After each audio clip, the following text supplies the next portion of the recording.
835 feet.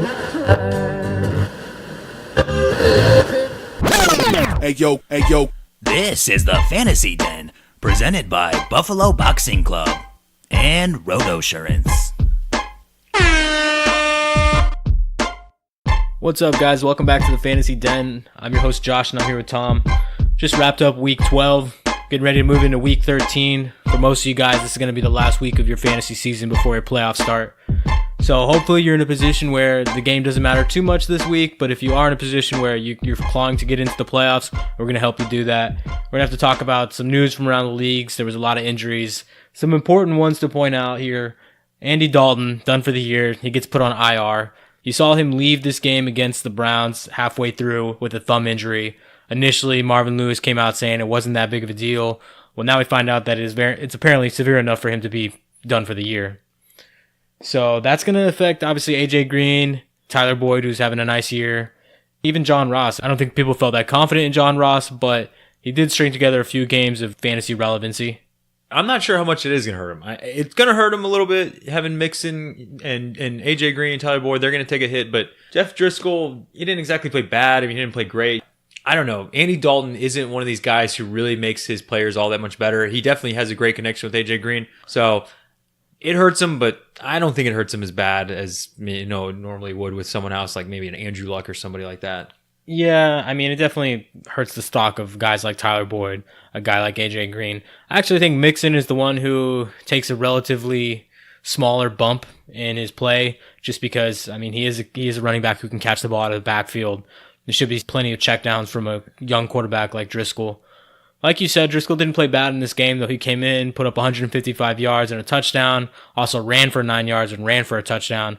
See, his fantasy day in a 4-point per passing touchdown leagues, 17 points, and that's in a half of football. That's not too bad. But, I mean, it is against the Browns. They were playing in Cincinnati, so you have to take all that into account. Oh, the game was pretty much out of reach at that point anyways. The biggest injury from this weekend is definitely Melvin Gordon. After the MRI, it's confirmed that he has a grade 2 MCL sprain. Now, typically, this is an injury that guys are out 2 to 4 weeks rehabbing. You never know what kind of cloth these guys are cut from. We've seen guys like Peterson, even at his old age, come back from severe injuries quickly. So we'll see. Really, I think what it comes down to is how does the team want to manage the injury? How careful do they want to be with him? And, looking towards the playoffs in real life. So that's something to, be careful of. Obviously, Eckler's a guy that needs to be owned, who should have been owned, hopefully as a handcuff. Kenyon Drake also left his game for a short period with what appears to be a left shoulder injury. I don't think it's too severe. He's probably not going to miss any game time. He's going to be limited this week just to manage the injury. But let's be honest, he's been a spotty play all year long, has definitely underperformed his fantasy draft value coming into this season with Frank Gore being so heavily involved. So something to keep your eye on, though, if you're a Drake owner and you need him. Let's talk about these games from this weekend, Tom. Let's talk about the good plays and the bad days. Let's start with the positive. So Deshaun Watson at home against the Tennessee Titans put up 29 fantasy points. This is in NFL.com standard leagues, 4-point per passing. He only threw 210 yards and 2 touchdowns, but it was the rushing yards that set him apart, 70 yards and a touchdown. Look, this guy's heating up. I think at the beginning of the year, he was a little bit shaky coming back from the injury. I think he wasn't confident in his body and himself, and I think all the rust is being knocked off at this point, and he's back to Deshaun Watson's rookie year where he's just a stud week in and week out. Another huge game is Kirk Cousins, 342 yards, 3 touchdowns. The monster game against Green Bay. This is what Kirk Cousins we thought was going to be doing all season long. This is what Minnesota signed him up to do. Well, they did, but every fantasy guy thought, look what he was doing in Washington for years. He was an underrated fantasy player in Washington, a guy you could always find late. In some leagues, he was on waivers for years. A guy you could find in late rounds, get him as a last QB, and he put up good numbers. So, big game from him, 27 fantasy points. Dak Prescott had another big game here, 289, 2 touchdowns, only had 18 rushing, but he got the touch. Obviously, Amari Cooper's big plays made Dak's day. But since Cooper's gotten there, he seems to have been more steady. In my opinion, I think the offensive line is also playing better in Dallas, and it all goes hand in hand. Cooper's playing better, Zeke's playing better, Dak's playing better. Another guy I want to touch on is Josh Allen.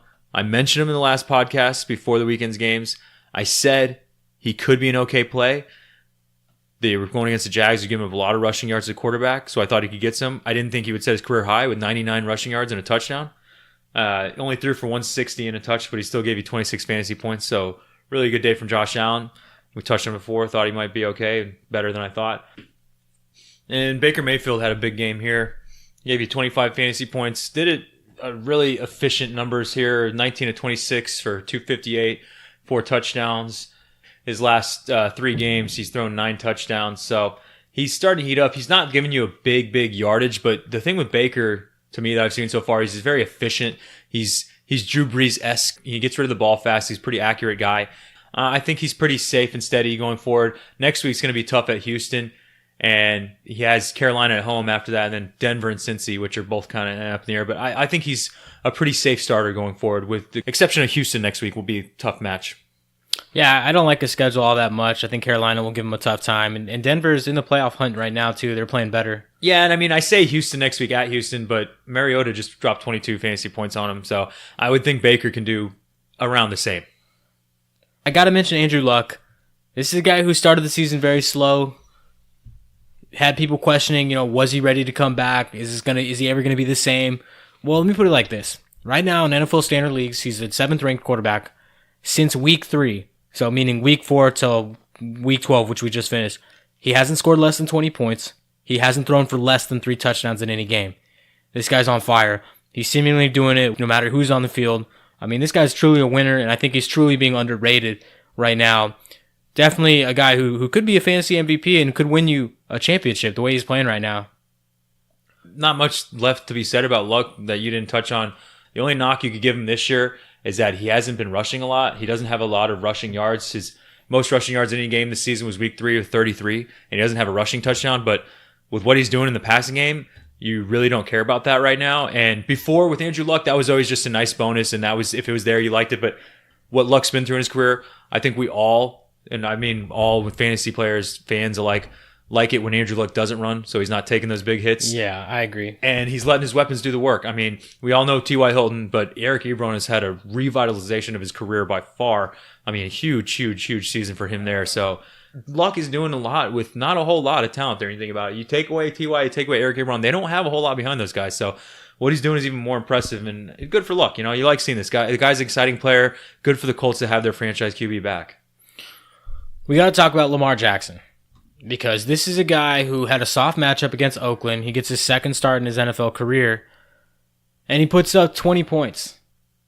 He obviously is a talented rusher and a talented athlete. He ran for 71 yards in this game and a touchdown. Threw for 178, a touchdown, and 2 picks. What do you make of Jackson moving forward? Is this the kind of guy who could help teams win? So let me explain it to you like this. In real life, I am hesitant with Lamar Jackson. I'm not sure he's a future NFL starting quarterback, all that, blah, blah.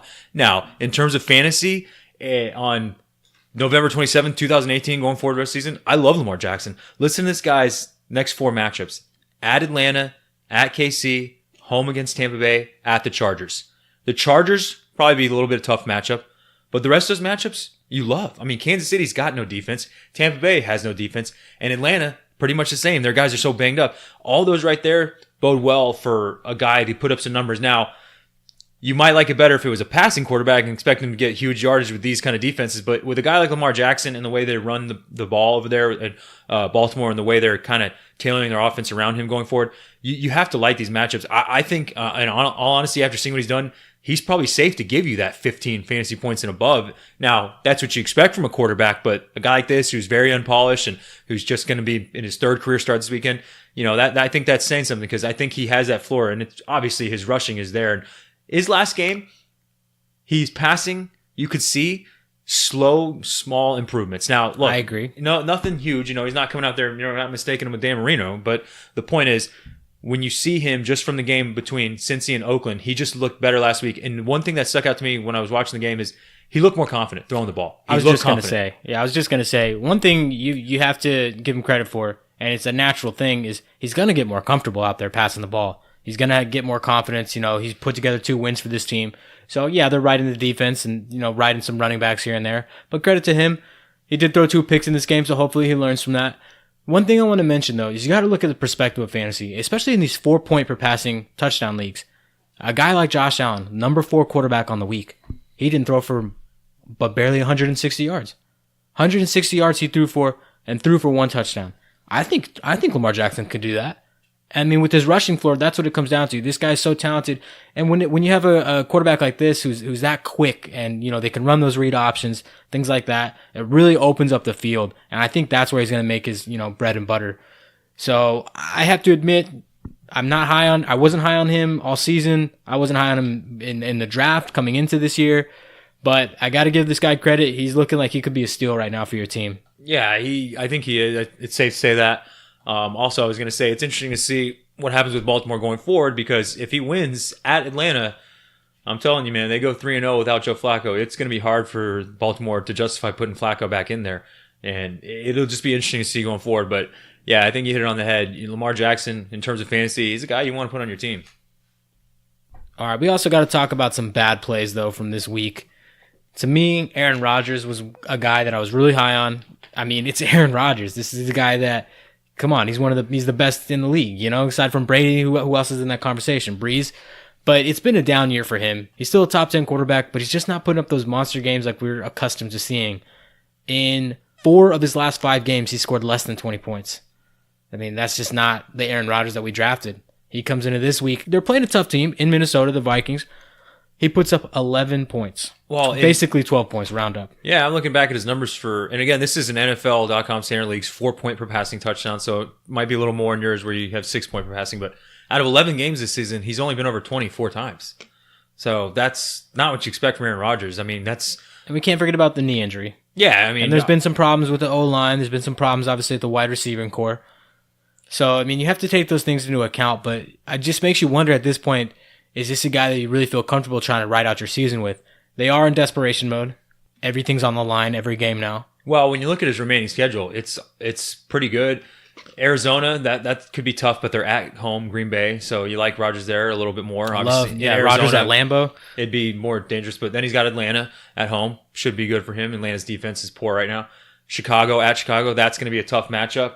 And the very first game of the season, he threw 3 touchdowns, put up 24 fantasy points against Chicago, so at least he did something against them early in the season. And then he finishes at the Jets. So other than the Bears, really, that's a really good schedule, obviously. So you like that. But like we said, Aaron Rodgers hasn't been himself this year. I mean, he has 4 games with just 1 touchdown passing. That's incredible. He only has 2 games with 3 touchdowns or more, which, it's just not Aaron Rodgers like. That's not what he does. The one thing I will say for him is classic Aaron Rodgers. He only has 1 pick on the season. That's the one thing you can count on for him. He does not throw a lot of picks. He never has. And then his rushing is down. Now, the knee obviously has affected that, but he doesn't have any rushing touchdowns this season. He's not putting up a lot of yards. And I think, like I just said, the knee, and he's getting a little older, so I think he's maybe slowing down a little. He's not running as much as he used to, but you kind of said already, it's not the Aaron Rodgers we know and love and that we, come used to and accustomed to, but the schedule for the last 4, it's a good schedule. So we'll see if he kind of turns it around. Yeah, I just think in general you have to temper your expectations, especially with the emergence of Aaron Jones, because Aaron Jones is for real. He's a very talented running back. There's no question about that. On any team in the league, he would be putting up these awesome numbers. So that's going to take away from a guy like Rodgers. They finally have a run game. They haven't had a good running back since the good old days of Eddie Lacy. A guy that they could hand the ball to and actually. I was going to say Amon Green, but yeah, Eddie Lacy. Who else for you though? Who was a bad play this week? Another bad play this week was Carson Wentz. I had him as my start of the week at quarterback. I figured he's at home, going against a division rival, been playing a little bit poorly, so I figured he would have a bounce back. The game before, he threw 156 yards and 3 picks. It was a terrible game, obviously. And I thought he would kind of bounce back in this, and they needed to win. They did get the win, but he only threw 236 and a touchdown. He didn't have to do a whole lot. And it's just, I don't know. It's one of those things with Wentz right now where I think the lack of weapons there is starting to catch up to them a little bit. I don't know. Now, I don't want to reach there. Maybe I'm reaching a little bit with that, but I guess the way I look at it is that you got Ertz, who's obviously as solid as they come. Better than solid. He's a top tight end, no doubt.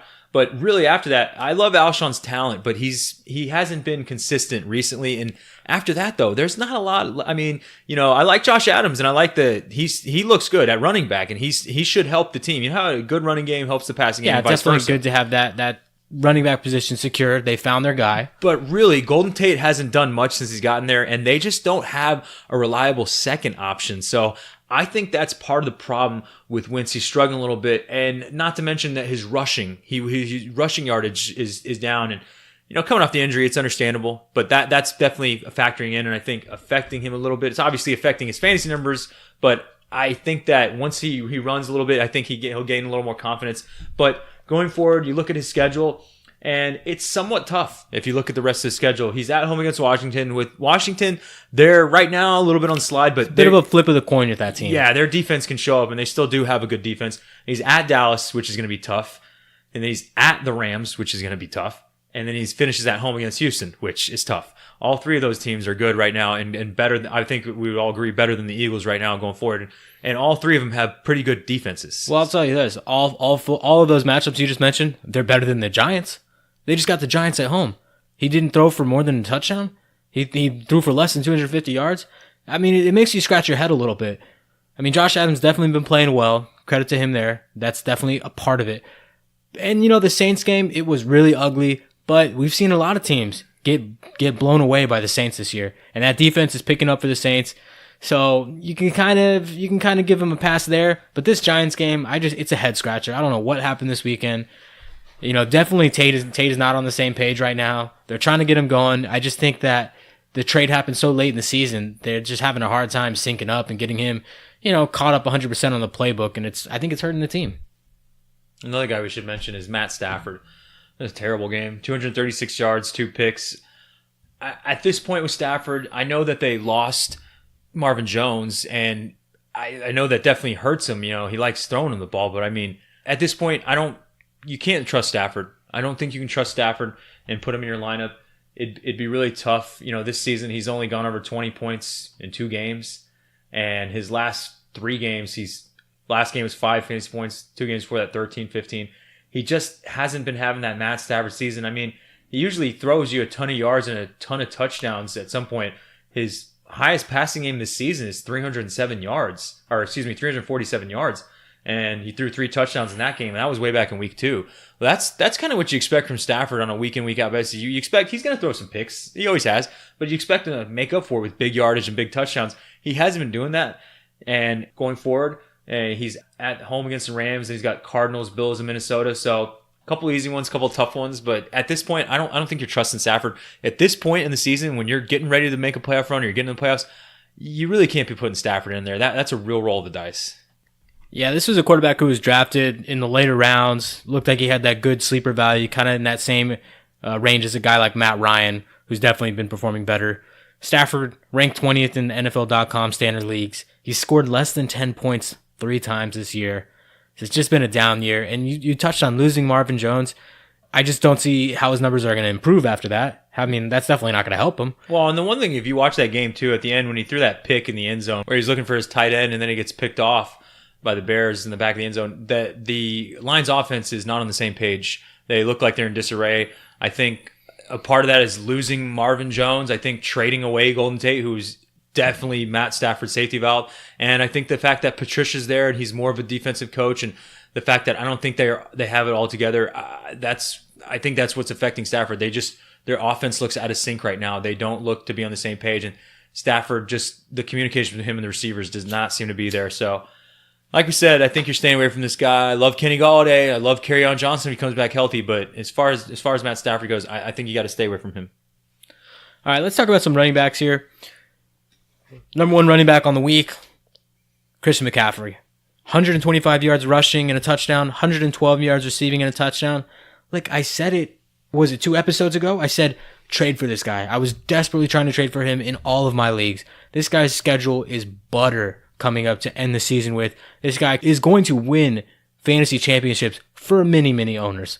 Love this guy. It was a tough matchup against Seattle, too. This guy is almost matchup proof. The way he's built, the way he's utilized, he's just such a dangerous dual threat. Yeah, I don't know what else to say about McCaffrey. The one thing I wanted to add is how much he's on the field. So I'm looking at snap counts on Fantasy Pros. They don't have week 11 and 12 up yet, but so week 1 through 10, Todd Gurley's number 1. He's been on the field for 567 total snaps. Number 2 on that list is McCaffrey, 554. Number 3 is James Conner, 512. So basically, Gurley and McCaffrey, there's only 13 snap difference between them. And then the huge drop-off between McCaffrey and Conner. So he's up there with Gurley in terms of how much he's on the field, how much he gets utilized. And I mean, it's Carolina. We talked about all season. It's the Cam McCaffrey show. He's going to hand it to him. He's going to throw it. I mean, this guy is so involved. And like you said, the schedule's cake. Kid's got talent, and he's the focal point of the offense. So you got to love McCaffrey. You got to love Nick Chubb, too. This guy, since Hyde has been gone, is an absolute monster. I talked about Chubb way back before Carlos Hyde even got traded, before I even had any idea they were going to trade Hyde. And I mentioned on the podcast about how much I loved his talent. I loved watching him in Georgia, how I said this guy would have been a first-round pick had he not got hurt at Georgia, and how much I believe in him. He has such a great combination of speed and size, a true NFL bell cow. One of those guys who can take all the carries, he can catch the ball to the backfield. If you saw that catch this past weekend, you know the guy can catch. It was a great catch. Nick Chubb has just got so much talent. And like you said, since the trade, he's just been on fire. You want to keep rolling Chubb out there, obviously. But I just, I had to say that. I talked about him before all this stuff went down. And I believed in him, his talent. And he's just such a great player. You like the schedule going forward. He's got at Houston and at home against Carolina. Those two can be tough, but it's kind of a hit or miss. At this point with Chubb, you're still going to put him in there with the production he's given you. And then he's at Denver and home against Cincinnati. So you like those two matchups. Denver could be a little bit tough on the road. Maybe they get a little ahead, but with Case Keenum and the Broncos, the way they look so far, I'm not worried about that. I'd pick the Browns to win that game, even at Denver. So, yeah, I mean, Nick Chubb, I don't know what else to say other than the guy's a true stud. You plug him in, and you love what you're getting from him. I do love his involvement. They're obviously riding him a lot. Baker's been playing better along with him.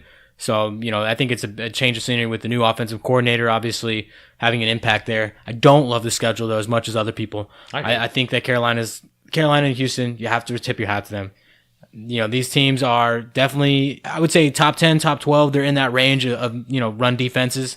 So that's going to be a challenge for him. Denver, this is a team that's playing better and better. They get the win against the Chargers. They beat the Steelers. They're not a great team, but they're, like I said, they're playing better, and they've got a lot to play for. They're definitely in the hunt here. Who else was a good play, though, from the running back position this week, Tom? Well, Leonard Fournette was a good play, and he did that probably, 2.5 quarters before he got ejected for throwing a right cross at, who was it, Manny Lawson, or who was the... Yeah, right. It was Lawson. And, he had good form, though. Good form. Yeah. But Leonard Fournette, since he's come back, I mean, that's what you wanted from him all season long. That's what you expect to get. And Leonard Fournette, he's not exactly like a dynamic running back out there in the field, but he's definitely a straightforward, he's going to smash mouth running back who's going to get in the end zone when that's, he's one of those guys. Yeah, he's a steamroller. He's going to roll. He's not going to run around you. He's going to run through you. Yeah. And most of these secondary guys, they don't want a piece of that. They don't want to hit him. Yeah, he's a young beast. It is important to note that he did get a suspension, so he's going to miss next week's game, week 13. Yeah, which is terrible, obviously. If you own Fournette, you're pissed. I own this guy in a keeper league. I've kept him since his rookie year. I had him all year long on my bench, and, didn't move him. Love what he's been giving me the past 2 weeks, but it's terrible. He throws that punch, and he's suspended for the game, so that one hurts. You already missed so many games with a hamstring. Now you're missing the game because he's out here pulling a Mike Tyson on people. Yeah, just a stupid play by him. Young guy, in the heat of the moment.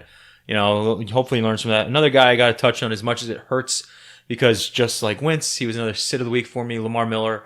He absolutely broke the Tennessee Titans off. He had a huge 97-yard run. And believe it or not, the last player to have a 97-yard run was Lamar Miller in 2014. So it's unbelievable. And you don't think about him as one of those guys, but when he first came to the league, he was definitely known for his speed and quickness. He was one of those guys who had that kind of ability. And he showed it last night, but he ran all over them. And then so did Deshaun Watson. So that was a very bad call. And Tennessee was one of the better run defenses. I mean, that was a surprise, I think, to everybody. Yeah, that's what I'm saying. It was just, I didn't think that was going to happen. So, yeah, Lamar Miller. And then Saquon, I don't know if you touched on him, but Saquon did Saquon things. He gave you 26 fantasy points, 101 yards rushing, 41 receiving, got a touchdown rushing and receiving. He is the Giants offense. They have Odell Beckham there, and Eli's definitely playing better, but this is the guy that makes them go. I love this guy. I love his attitude. I love the way he plays. I love watching him play. Yeah, his talent is of another level. He's definitely cut from a different cloth. He reminds me of Gurley, not in the sense of how he runs or style, but the level that he can get to. It's like a muscular Barry Sanders. Yeah, I mean, it's fun to watch him play football, just as a fan of the game. Some surprises of the week, LeGarrette Blount. 88 yards, 2 touchdowns. I know we talked to him a little bit last time because he was on a Thursday game. We talked about it because of Kerryon Johnson being out, but we also said, mentioned that he should probably be scooped, but I don't know how confident you were because it's the Bears. That's what we all thought going into it. And that, I don't know how many people started LeGarrette Blount. And, it's one of those matchups where it was obviously his season high in rush yards. I don't expect that going forward, but him getting you a touchdown or two, that's LeGarrette Blount. That's what he does. You can safely pretty much expect that, especially if Carryon's out. But the yards, you didn't think he was going to do that. I mean, he was running all over the Bears. He looked fresh. He looked good out there. The Bears did not. But this is one of those games where, it is what it is. Blount did this, but you do not expect it going forward. Can he give you some touchdowns and some of those short yardage, stuff like that going forward? Yeah, definitely. But Garrett Blount, he's not a guy that you can count on for yardage. Before this game, his season high was 50 yards. So, it's not something you're looking forward. You have a whole lot of confidence in it. Believe it or not, the Lions' schedule is actually pretty tough. They're at home against the Rams. They're at the Cardinals, at the Bills, at home against Minnesota.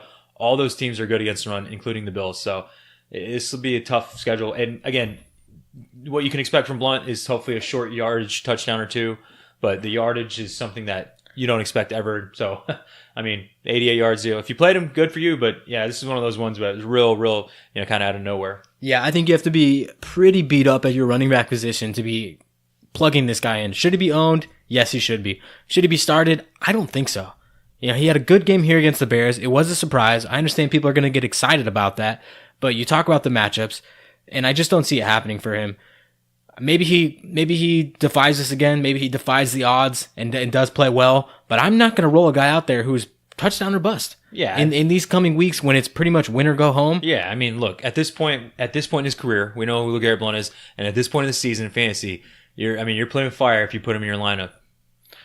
We got to talk about Phillip Lindsay here. He plays against Pitt. He helped lead them to a win, 110 yards and a touchdown. The week before that, at LA against the Chargers, puts up 79 yards, 2 touchdowns, and then another 27 yards receiving. To me, this is one of the better running backs that's not really being talked about. He's a rookie. People forget that. I understand Case Keenum doesn't inspire a lot of confidence in having a very dangerous offense, but imagine what they would be like if they didn't have this kid on their team. He's the number 11th ranked running back on the season right now. So he's just right there outside of the top 10. I think he will be a top 10 running back by the end of the year. For me, this is a guy who I'm trying to target and trade for. You got to look at his matchups coming up. He gets a buttery matchup at Cincinnati.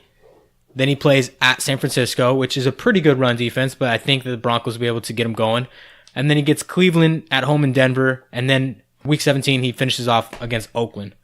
So good matchups there. Definitely, more favorable than not. So this is a guy that I like. I think he can help your fantasy team in this playoff run here. Yeah, with those matchups you just mentioned, not a single one of them scares you. So you're happy about that if you own Phillip Lindsay. If you can flip a trade for Lindsay at this point, yeah, do it. That schedule is great coming up, but it's going to be tough because the way he's been playing lately, and if the owner, whoever owns him, smart enough to realize how good he's been over his last 5 games, averaging 86 yards, and he has 5 touchdowns in those 5 games. So Phillip Lindsay, yeah, I think he's a locked and loaded mid RB2. Obviously, potential to go up in that, but at his lowest, he's an RB2, mid RB2. Yeah, I like that. I agree with that. What do we do about a guy like Joe Mixon? Here's what you do. You hope that somehow Jeff Driscoll comes in and is competent enough to where he does not turn the ball over and he can just turn around and hand the ball off to Mixon. Their schedule is pretty favorable going forward. There's not anything that scares you on there. At the Chargers, a little bit dangerous. They're at home against Denver, which it depends. Denver is kind of middle of the pack. It's more scary at Denver, obviously, but then he finishes Oakland at Cleveland. So none of these matchups jump off the page and scare you. Losing Andy Dalton scares you. Like you said, what do we do with him? You just got to hope at this point. You're not going to be able to flip him for anything, really. And if you can flip Mixon for something right now, I'd say do it, but I don't think you're going to get the value of, you're not going to get the value of a Joe Mixon for sure. But also the thing is, Joe Mixon isn't going to meet his value the rest of the season, I don't think. Like, here's what I'm saying. I don't think he's going to have huge games the rest of the season. I don't think anybody expects that per se. And so if you try trading him, you're not really going to get what he's worth. Now, somebody who's been disappointing these past 2 weeks is James Conner. Been having a monster season, top 10 running back. If you were the Conner owner, would you accept the trade for Mixon? I don't know what Conner owner on earth would. If you can pull that, yeah, you go for that. So you're not worried about Conner, though? No, I'm not, because the way I look at it is like this. Speaking specifically about this situation, would I rather have the running back who has Pittsburgh offensive line with Roethlisberger and Antonio Brown and Juju and Vance McDonald on the field, or would I rather have the offense that has a dinged up AJ Green, Tyler Boyd on one side, and then Jeff. I mean, it's a no-brainer for me. I want the running back who's going to be in that position to score more. Now, in terms of pure talent, I think Joe Mixon is more talented than James Conner. I think he has more just physical talent than the kid. But like I just said, the situation, I want the running back on that offense versus the Bengals offense. So if I could do that trade for James Conner, yeah. But you'd have to, I don't know, you'd have to make it juicy for the James Conner owner to accept. But you're right. If there's a time to go for it, it'd be now. He's been kind of down the past couple weeks. All right, let's talk about some bad plays from the running back position. Obviously, we just touched on James Conner. 2 ugly games in a row here. He gets the Chargers this week, but at least they're playing in Pittsburgh, so that helps. Hopefully we see him turn it around here, but if not, week 14, he's at Oakland, so he better eat there. Otherwise, you're not only panicking, but you might be out of the playoffs because that's week 14. So. Well, not only that. I mean, if he doesn't do good there, his last 2 are at home against the Patriots and then at the Saints.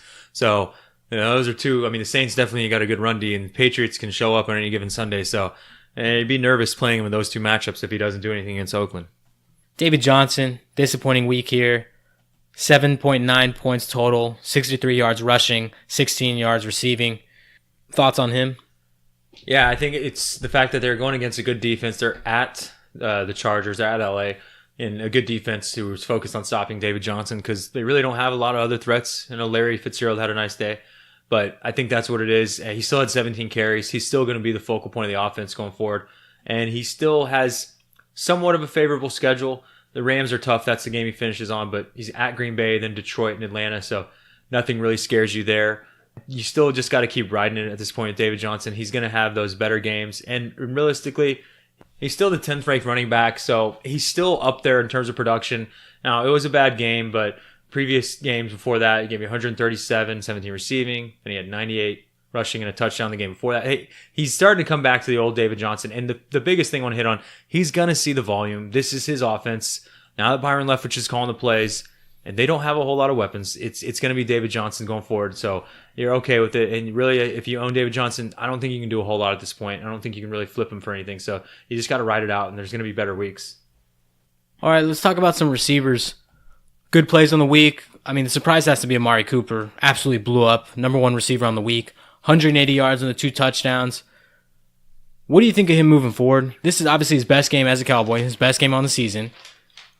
Yeah, I mean, he gets the Saints this week at home.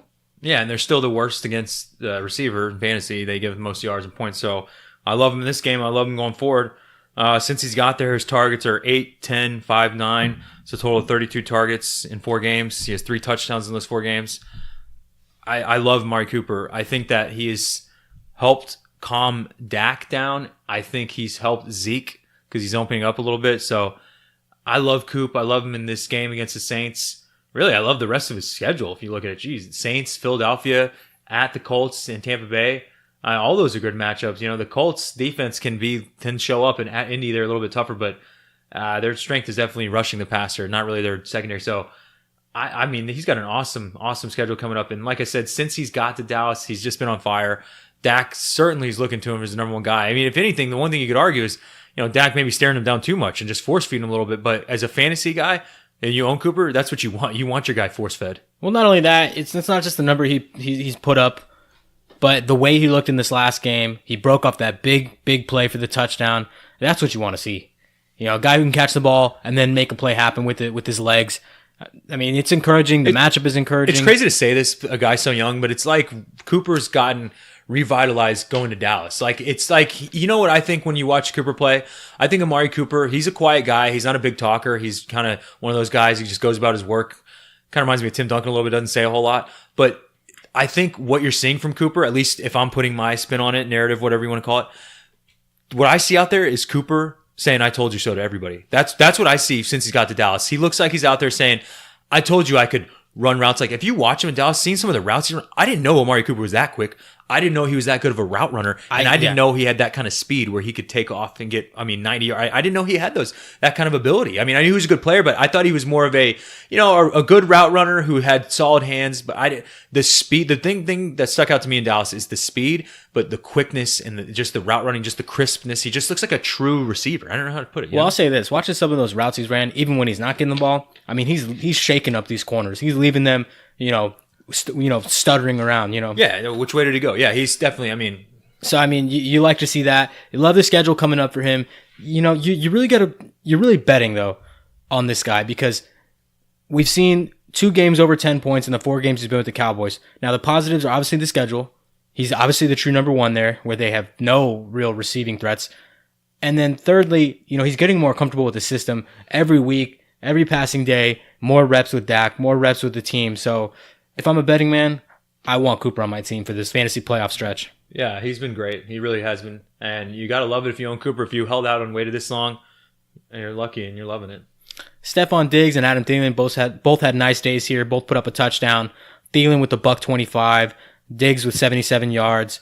Obviously, it's a benefit of Kirk Cousins playing better now too. But when you have these 2 guys out here playing well, because it's pretty much been Thielen this season. Diggs has been not what we thought coming into this season. And even Thielen's slowing down over the past 3 or 4 weeks or however many. He hasn't been the same way he started, which you don't expect anybody to keep at that kind of pace, the pace that he was on at the beginning of the season. But yeah, when Kirk Cousins plays like this, these guys are capable of doing this. And really, it's Kirk Cousins who kind of had this huge game. That's then these guys went off like this. So big game from them here. Another guy to touch on is Demaryius Thomas. He caught 2 touchdowns, only gave you 38 yards, but I know this is a guy that we had talked about a little bit before when the trade happened. We talked about how much we liked him, and really we talked about his situation. Look what he did in Denver. Did he put up huge numbers in Denver? No, but he gave you serviceable numbers. He was a wide receiver 3, maybe a low 2 on some weeks, but he was okay. He was still there doing that with Case Keenum and kind of a poor offense. Now that he's in Houston, where he's got Deshaun Watson, who not only is an upgrade from Case Keenum, but he's so good at extending a play. And Demaryius Thomas is one of those guys who can stay with the play and get open. I love it. Love seeing him get these 2 touchdowns. And you look at his schedule. He's got an awesome schedule. He's going against Cleveland, the Colts, then he's at the Jets, at the Eagles. So it's actually a really, really good schedule going forward. Now, Demaryius Thomas isn't one of those guys, he's your number 1 receiver. No, but he's the guy who you can safely put in as a number 2. I like him more as a flex type. Yeah, you're right. Number 2 might be a little bit of a stretch, but for some of these games, I think, you'd be up for me personally, for the Jets and the Eagles game.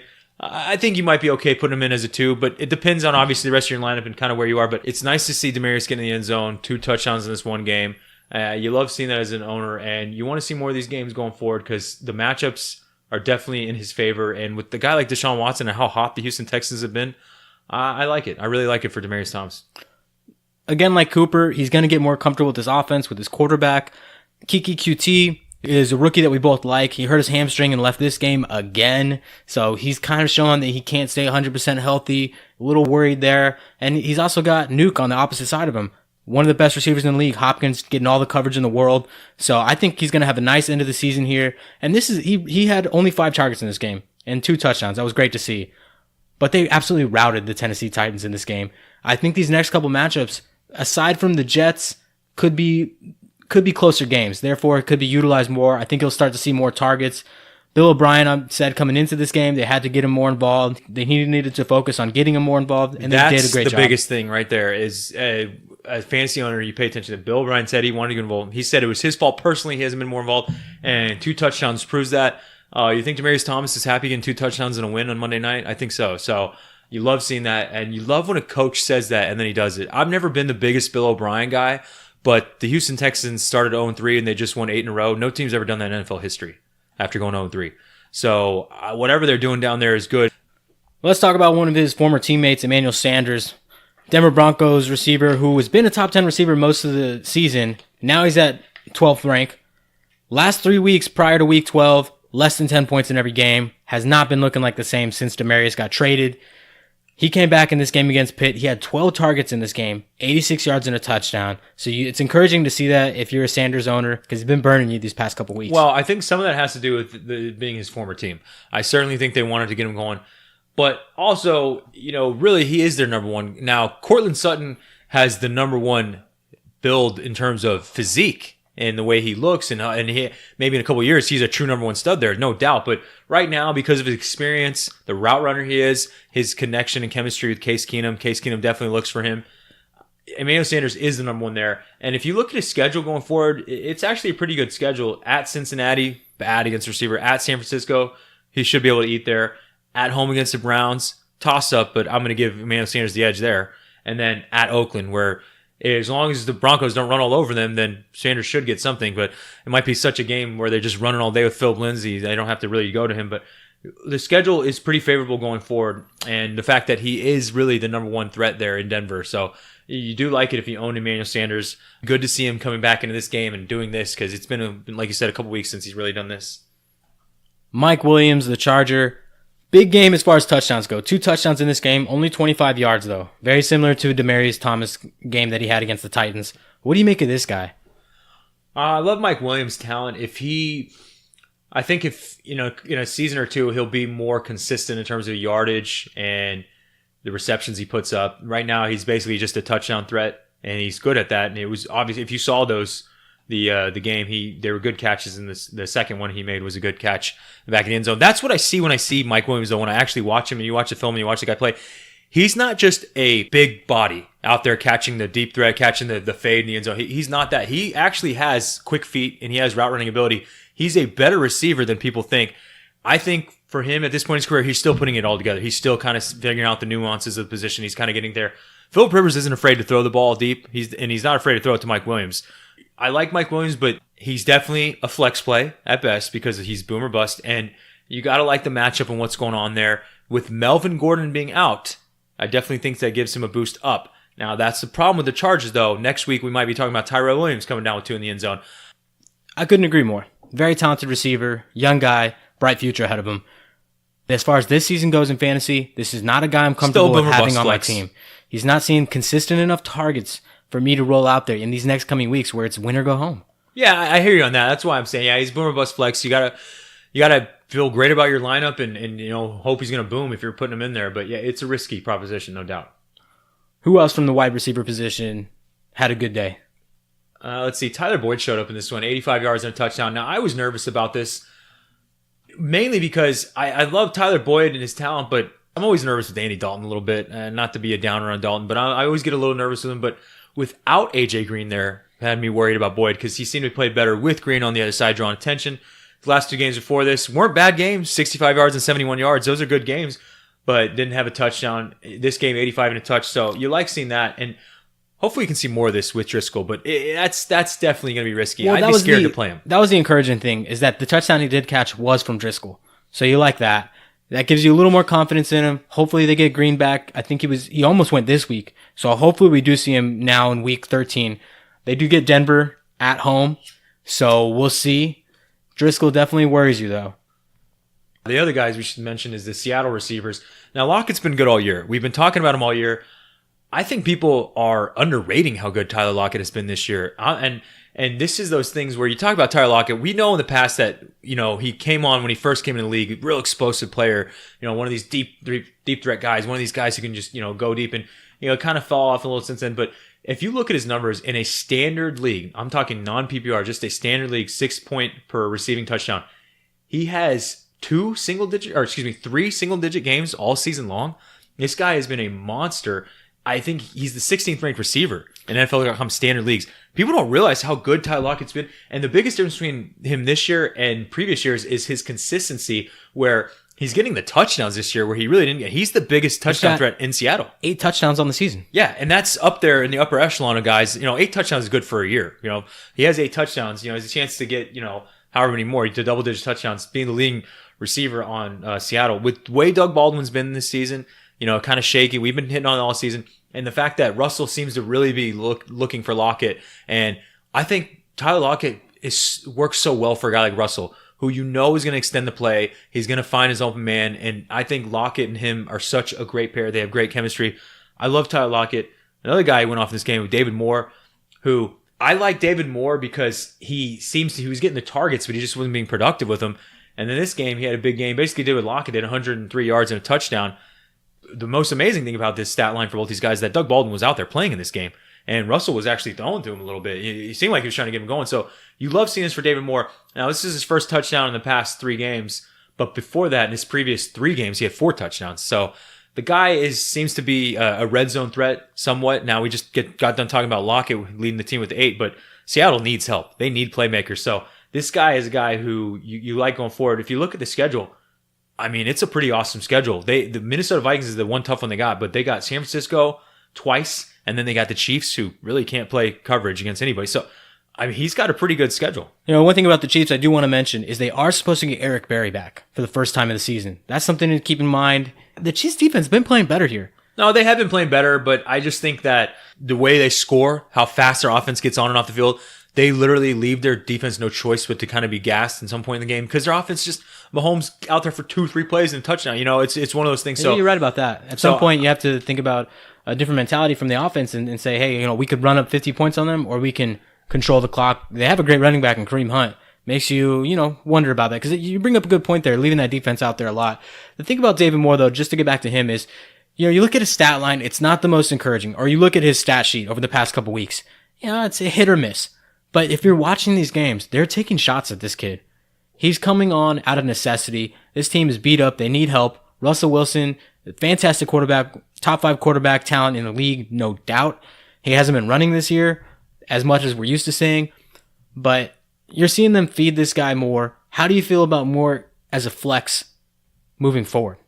Is this somebody you would be willing to put out there, especially in these soft matchups like you get San Francisco? Yeah, like we say a lot of times, it depends on who your team is, who your lineup is, so it's kind of hard to say that. In terms of just overall asking that question, I think he is an okay flex because of his touchdown potential.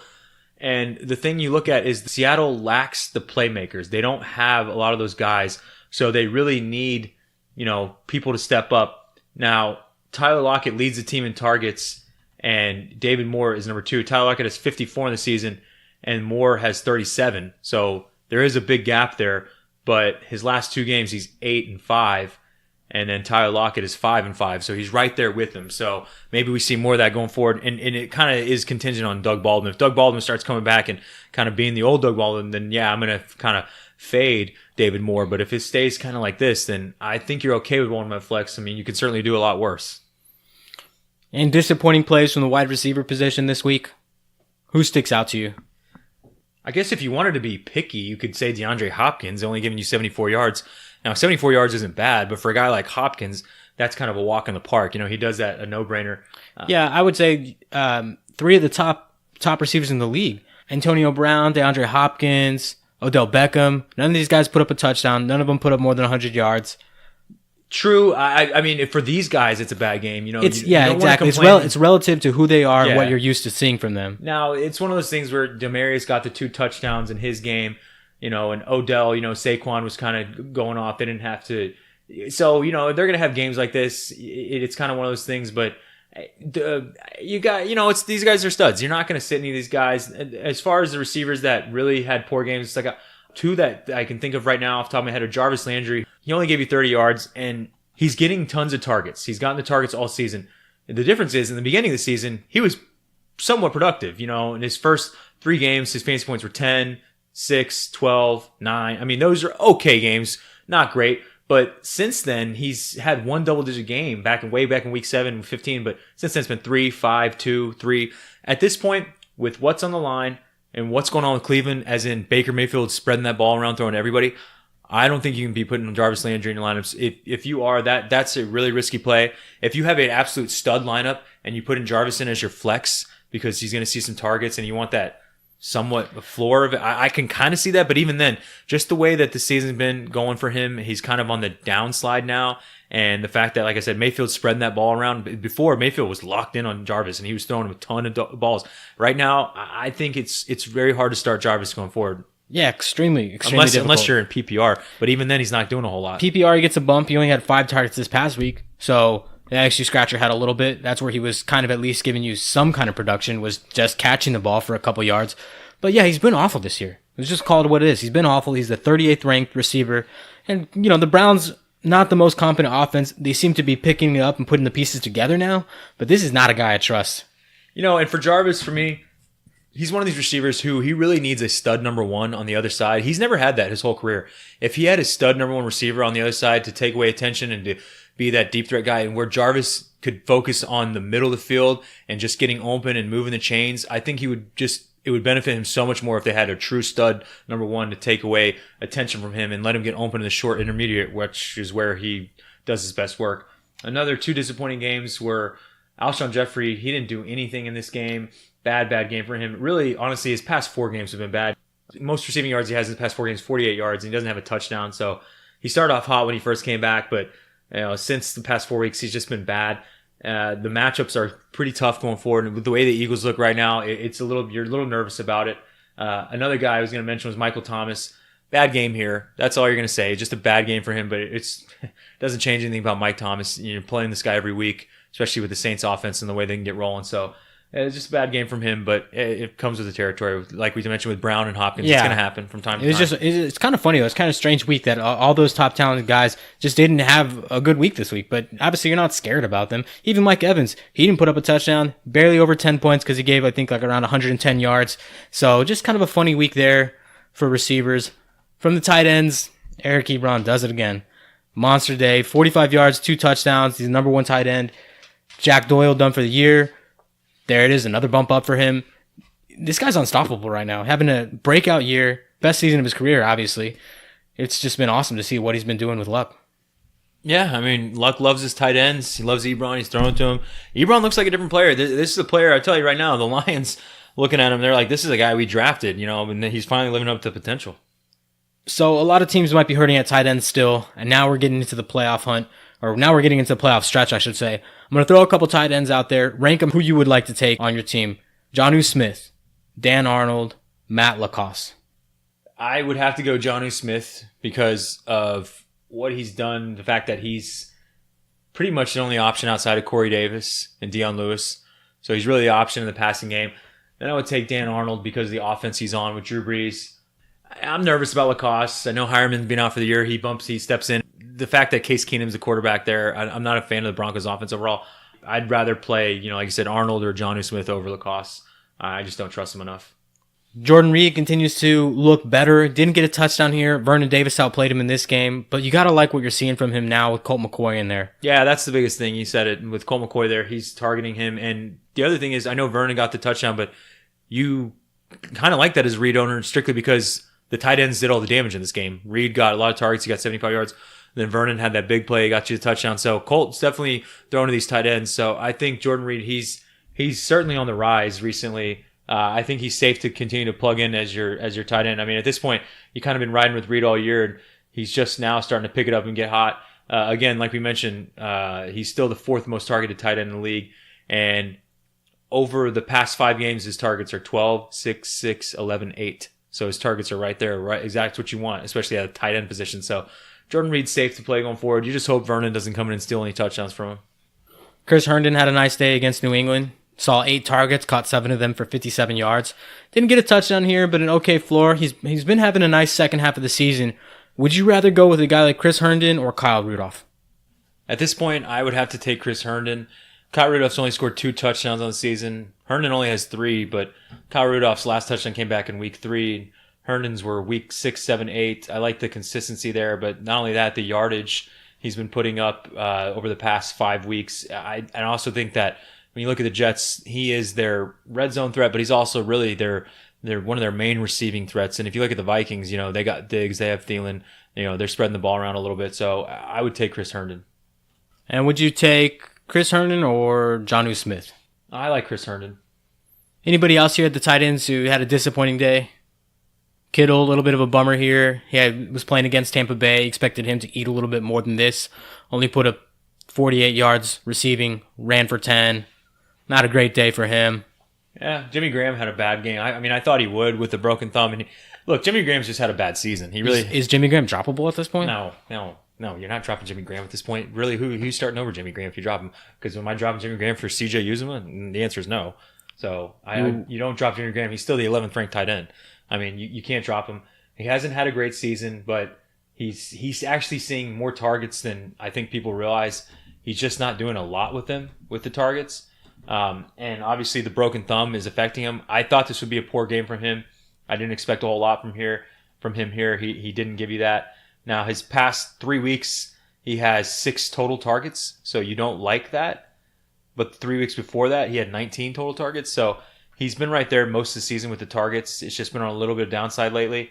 Now, if you own Jimmy Graham, I will say this for the playoffs going forward, or if you're trying to get into the playoffs, I definitely think you need to be picking up a backup tight end. You need to have somebody else that you're ready to stream in case you need it, because like we talked about, it's hard to trust Graham right now at this point going forward. And the schedule, it's a little bit tough. Arizona, Atlanta, Chicago, Jets, Detroit. So there's some games in there that are easy, but there's a couple of tough ones. So I just think if you own him, you got to have a backup plan. You got to have somebody that you're ready to stream or put in over his place. All right, Tom, let's talk about the Thursday night game. We got the Saints coming to Dallas to take on the Cowboys. Traquan Smith trending up like he's going to play again this week. If he does play, would you feel comfortable rolling him out in your lineup? Is he flex-worthy for teams? He's definitely flex-worthy with the Saints offense. That one's tough, though. Coming off the injury and playing on a Thursday, I would look elsewhere personally, but it's not the worst call on this offense. You can plug in one of these guys and good chance that they score a touchdown. So it's not the worst call, but me personally, I think I'd be looking around. Do you think this shakes down like a Saints game that we've been seeing? No, I think the Cowboys are going to win this game. Now, people would say I'm crazy, and it might not be wrong on that. I actually think they could pull this one off, though. I think this is going to be one of those tough games. Now, here's what the Cowboys have to do. They have to run the ball all day long to keep the Saints off the field. Now, I think that's what they're going to do. Zeke's been picking it up lately. He's been on fire, so they need to keep feeding him. Dak has 5 rush touchdowns in his last 6 games, so that's impressive for a quarterback. They need to run the ball with Dak and Zeke. Both of them control it. They need to have short little intermediate passes to Cooper. And I think Beasley's going to have a good game here, actually. I can see him getting involved, getting open on those little short, quick routes. So I'm okay with Beasley here. Now, in terms of starting him, I don't know if I'm saying start Beasley. I just think he's going to be an okay play here overall. I don't think I'm telling you start him. But I actually think the Dallas Cowboys are going to win this game. On the Saints side, yeah, you're going to start all your guys. I like Kamara. I don't like Ingram in this game. I think he's a low RB2 in this game. I think it's a risky game. And Breeze, I expect a mediocre day here. I don't expect a huge monster day. One thing I want to say about Mike Thomas was his first 3 games, he had double-digit targets in every single one. His next 8, he has 1 game with double-digit targets. I just thought that was a little bit crazy. Now, all that being said, you're not sitting Mike Thomas. I still think he's the most talented receiver in the NFL. Me personally, I think he's a beast. I love him. So I just wanted to mention that. I thought that was a little bit interesting. But as far as the Cowboys go, yeah, I like Dak. I like Elliott. I think Cooper's good here, but I think it's more of a mid wide receiver 2 game. I think he has a chance for the yardage. I don't expect him in the end zone. So I could see him getting 100 yards here, but I don't expect him to get in the end zone. I think it's a kind of a lower scoring game. Yeah, it's going to be a real test for the Cowboys defense. They've been playing great these past couple weeks, really picking it up. Now they get the Saints. I mean, you couldn't really ask for a tougher test than this, other than maybe the Chiefs and the Rams. Well, the fact that they're at Dallas definitely makes me like the Cowboys a little more, but I like their defense. They're on the rise. Everybody can see that with Van Der Esch and Jalen Smith, man in the middle now. Their defensive line has got a lot of good players on it. And then Byron Jones is playing great at corner. Now, in terms of fantasy play, I wouldn't play this defense this week. Yeah, I don't think you could ever play any defense against the Saints. That's a little bit nuts, even at home. But again, in real life, I actually think the Cowboys get the win here. But as far as good plays, I'm going Breeze, Kamara, Mike Thomas, Dak, Elliott, and Coop. So the big 3 from each team. Big 3. Let me ask you this, though, about the quarterbacks. Are either of these quarterbacks top 12 this week? Are both of them? Are neither of them? What do you think? I think they're both top 12. Yes, I do. I think Breeze is a little bit higher, and then Dak will finish right around that 10 to 12 range. Actually, I think Dak is maybe right there around 10. I don't think Breeze is a top 12 this week. If he is, I think he's right there with him, right at the tail end, 11, 12, only because I think this is going to be a big Kamara day. I do like Ingram a little bit more than you. I just see them attacking the Cowboys with the run this game. I can see it. I like the Cowboys' run D. I feel like they can shut down Ingram pretty easy. Kamara is going to be the problem because they're going to be moving him all over the field. Tough to get your hands on Kamara. And they don't have a real good matchup for him, even with the athletics linebackers they have. But I mean, Kamara is a different kind of guy. So I like Kamara just because of his involvement in the pass game. They'll move him around. So I think he has a good day. But my hesitation with Ingram is because the Cowboys' run D is pretty good. Well, it's going to be an exciting one. I can't wait to watch that one. That's going to do it for this episode of the Fantasy Den. Thanks again for listening, guys. We appreciate the support and the follows. Make sure to tell your friends. We appreciate that. Don't forget to subscribe, rate, and review us on iTunes. You can catch us on Spotify, Google Play, and Stitcher Radio as well. We're always taking questions on Twitter at the Fantasy Den. I know it's going to get a lot tougher. You're going to have a lot more questions, here in week 13, especially as these playoffs roll in. Make sure to hit us up. We're here to help you guys get this championship. Thanks again, guys. We'll catch you next time.